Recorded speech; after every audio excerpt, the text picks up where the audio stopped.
Mabuhay! Welcome to Oriental Mindoro. Take a peek on what our province has to offer.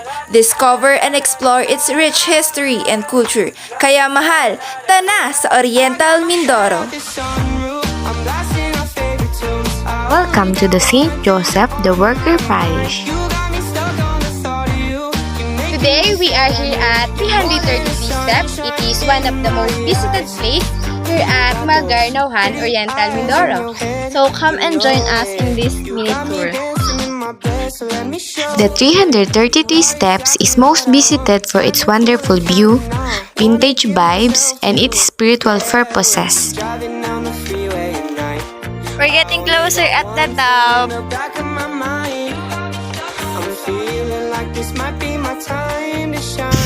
So finally, we are here at the top of the 333 steps. And it's so windy up here.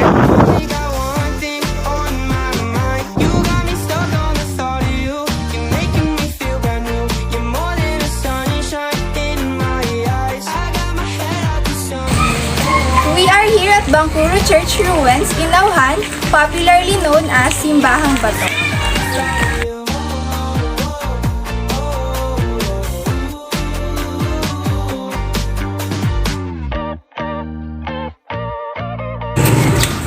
It was built in circa 1680 by Augustinian missionaries who were eager in bringing Christianity in the first settlers.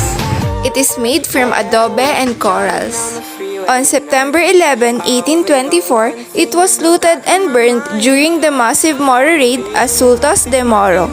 The remains of the original structure became a refuge for the townspeople from the Japanese soldiers during the Second World War. Laid ruins in centuries, the locals revived it by building a church within a church. Simbahang Bato reflects the passionate devotion of Nauhaweños and the timeless history of this place. Here at Liwasang Bonifacio, there is a huge monument done by Filipino sculptor Nemesio Miranda Jr. The centerpiece of the monument was one of our national heroes, Andres Bonifacio. These are the old heritage houses in Nauhan. Walls of the houses are made from unique type of wood and has a capice window design. Look how people of the community managed to preserve this aesthetic look of houses even different destructive typhoons have passed. This is the traditional farming. Even machineries have emerged. This traditional way will be forever embedded in our farmers. This is done through the use of carabao and what we call arado or araro. This way is considered as the first step in farming or starting of the planting season. If you will be in the museum, you will see this. This is the old weighing scale by my grandparents. They call them this the espadang timbangan, which is pure metal and is heavy. This is their weighing scale long before the electronic and recent weighing scales have emerged. To get the coconut meat and coconut milk, people of today's generation, especially those living in the city, bring it to a shop that uses machine. But in our place, we use this kayuran because this has been part of our daily living whenever we want to cook anything that includes gata. This is a sewing machine. Today's model are electrical and has switches and is also able to sew faster than this. This sewing machine belongs to my late grandmother. She used to sew clothes and rugs using this. If you have been inside the museum, you will also see this. Attending Mass is one of the Filipino Catholic culture. Sunday is considered the Lord's Day. This is also the way where we can worship Him, thanking Him for all the blessings and guidance that He has given for us. Wedding traditions are still visible in the Filipinos, believing that it strengthens the foundation of love to your partner. Flores is celebrated every day in the entire month of May as a tribute to the Blessed Virgin Mary for the rain she brings that make flowers bloom after the dry season. Pagmamano is a gesture of giving a sign of respect. It is performed by bowing down toward the elder or taking his or her hand. Hep hep hep! Enough for that discussion. For now, let's go shopping. We have more purchasing choices than ever before. thanks to the globalization movement. Well, we love shopping because spending time on some of our favorite and essential things make us feel happy. It is our favorite time pass which always elevates our mood. So let's see what we get. This vlog wouldn't be completed without the mukbang. You love watching mukbang? Oh, everyone loves to watch mukbang. So this is our entry. As you can see, there is smile that plastered in our face. That's how we love food. Enjoy watching!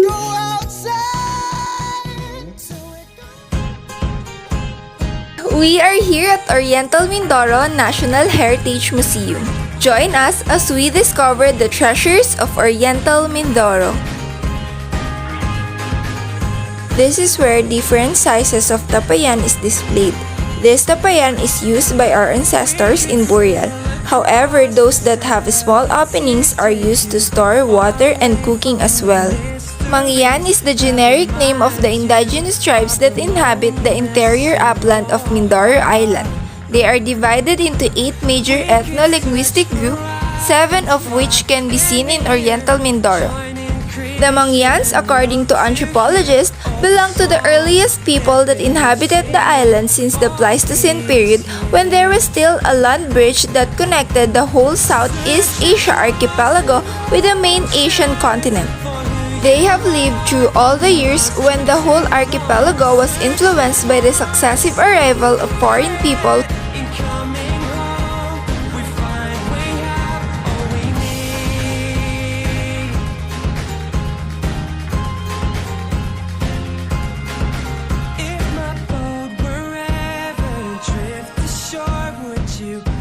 The Mount Halcon is known to have a rich deposits of gold, nickel, iron, jade, marble, and other valuable minerals which are, however, both a boon and bane for the island. These treasures buried underneath the lush forest vegetation of Mount Halcon. These dried plants in flower, placed in aesthetic frames, are the endemic plants and flowers which is said to be found only in Mount Halcon. Each plant has a description which includes its scientific name and the discoverer of such plants.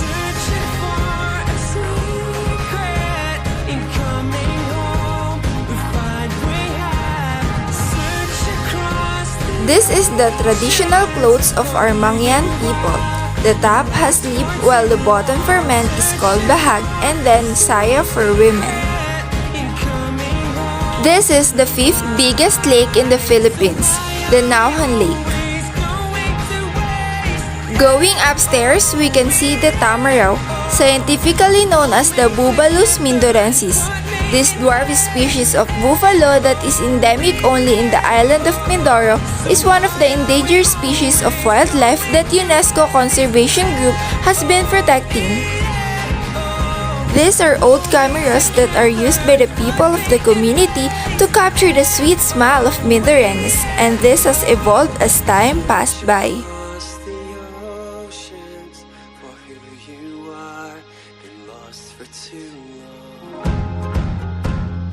Next is traditional farming tools. These are the tools that help our farmers and ancestors to earn a living primarily through farming.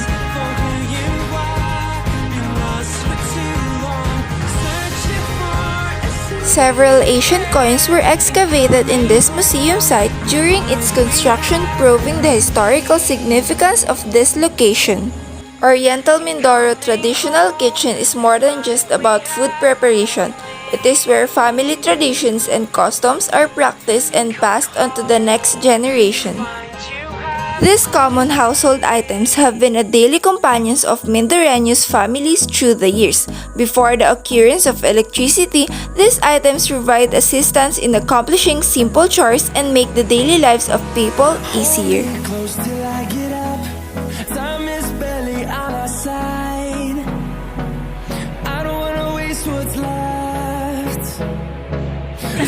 Hi guys, so here, these are the different municipalities ng Oriental Mindoro. From Puerto Galera, up to Bulala.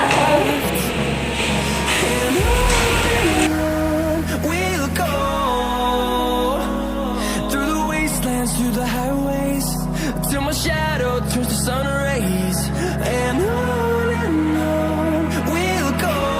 This section tells about the history of how Oriental Mindoro became a province. Historical dates are included which has a significant event attached to it. In this section are the pictures of different officials of Oriental Mindoro from the start up until the present. There are descriptions of how long their terms and positions are in the province. This is our very own jeepney, which is the most popular form of transportation for every Filipinos. It is a unique Pinoy creation, very innovative idea. This creative innovation can take us to places we want to and can be found in every busy streets. That's why they are considered as the king of the roads. Echoing around these walls, fighting to create a song. Welcome to Nueva Ecija. Nueva Ecija is known as the rice granary of the Philippines, producing the largest rice yield in the country. I used to live in Mindoro until last December. We moved here in Nueva Ecija. Since I am new here, I asked some of my cousins about the places that becomes the center of culture and tradition of every Nueva Ecijanos. St. Isidore Church Talavera Nueva Ecija is one of the top-rated places listed as Catholic Church in Talavera, where you cannot also worship but also can rest along the side of the church. On the other side of the church, you can buy a lot of street foods like kwek-kwek, fishball, kikiam, siomai, shawarma, and many more choices where you can dine in front of Municipality Hall in front of the church. Fueled by them to see the horizon. If you want some upgraded menu, there are near fast food chains like McDonald's, Jollibee, and Mang Inasal. In almost 5 months staying here, I am still looking for a place where can people have leisure time with some food trip and rest.